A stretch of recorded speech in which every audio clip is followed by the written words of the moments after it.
Hello students, welcome back to the third video. Today we are going to start with the new topic, that is water. This is a drop of water which you can see, okay. Do you know about water? In 1975, the consumption of water for human use was 3,850 cubic per year, okay, and it soared to more than 6,000 cubic in the year.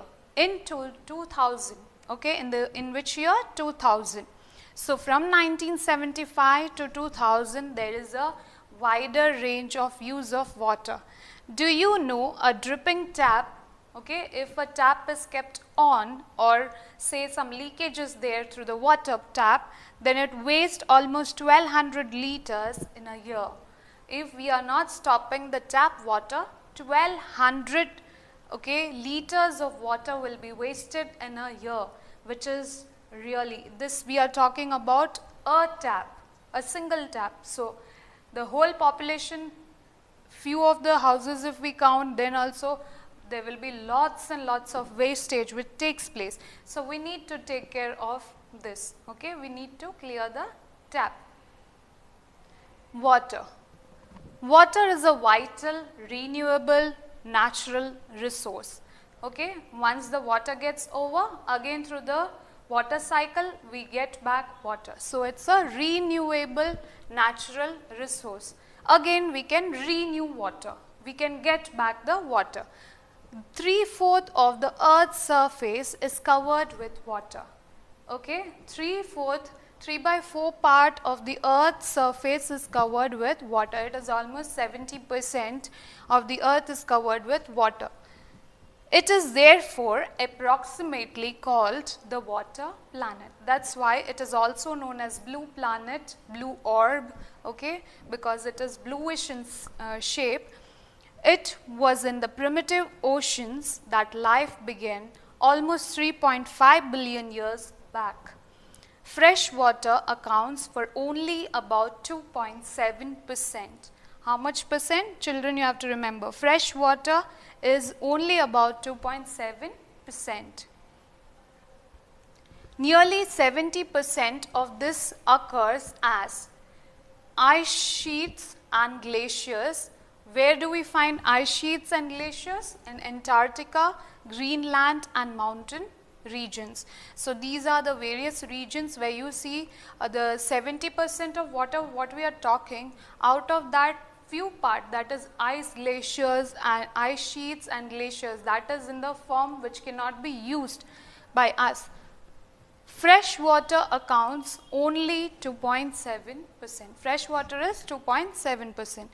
Only 1% of fresh water is available and fit for human use. How much percent we are talking here? We are talking only 1% is available to the whole population for drinking water, fit for the human consumption. It is found as groundwater. It is available in different forms. It is available in groundwater, surface water in rivers, lakes, and as water vapor in the atmosphere. Problems of water availability. What are the different problems of water availability? Why we are not getting water? There are a lot of problems all over. So let's have a talk about. There is scarcity of water in many regions of the world. Most of the places you don't even get water to drink.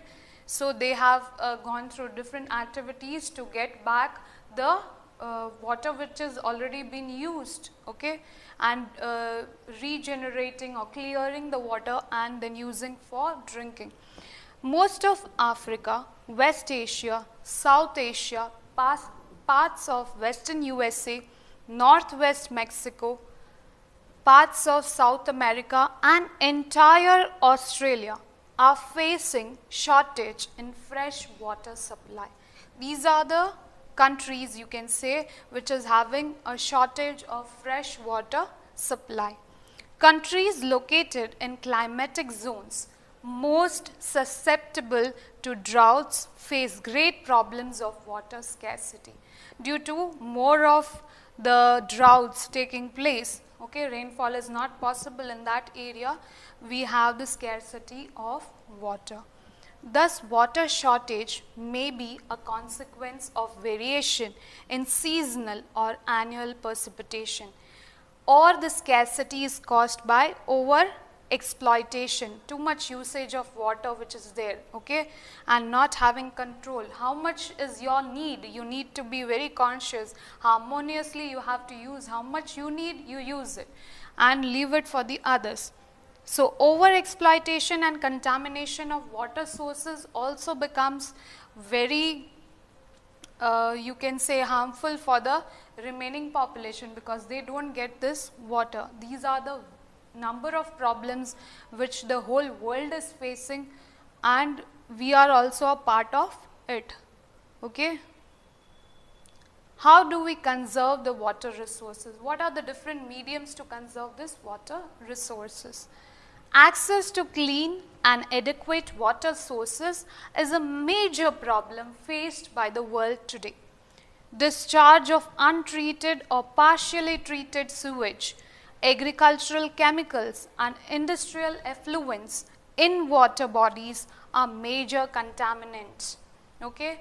Here you can see, okay, all the industries and the agricultural chemicals which are used, that is directly put into the water, and there is no other medium of living, so they just pour it out and you can see the contamination of the water. The whole water is contaminated, which again becomes harmful for us. How do we protect it? Okay, first treat it properly and put it into an area where the water doesn't seep up into the ground. So that's how we can preserve it. Most of these chemicals, being non-biodegradable, reach human bodies through water. Water pollution can be controlled by treating these effluents suitably before releasing them in water bodies. Water is used for, before here we saw, okay, children, here we saw is all about how do we conserve. These are the problems today which we are facing, and here we mentioned about the untreated chemical water which is directly supplied into. Okay. So, now water pollution can be controlled by treating the effluents suitably before releasing them in the water bodies. Before releasing directly in the water body, we can treat them, clear it off, and then settle it in a different place where it doesn't seep down deep down into the grounds. So that's how we can save the water going deep down in the interiors of the ground. Water is used for irrigating fields. Canals should be properly lined to minimize the loss of water seepage. Too much of leakage should not happen in the canal, so that the minimizing of the water can be done. Sprinklers effectively irrigate the areas by checking water loses through seepage and evaporation. Here you can see the sprinklers. Okay. Sprinklers if put up, then the whole area could be covered because it rotates. Okay. So, sprinklers are a good effective method for irrigation. In dry regions with high rate of evaporation, drip or trickle irrigation is very useful. The valuable water resource can therefore be conserved by adopting these means of conservation. So, children, here you have to be very careful in taking care of the water. Okay. And then we will meet in the next video for natural vegetation and wildlife. Till then, bye-bye.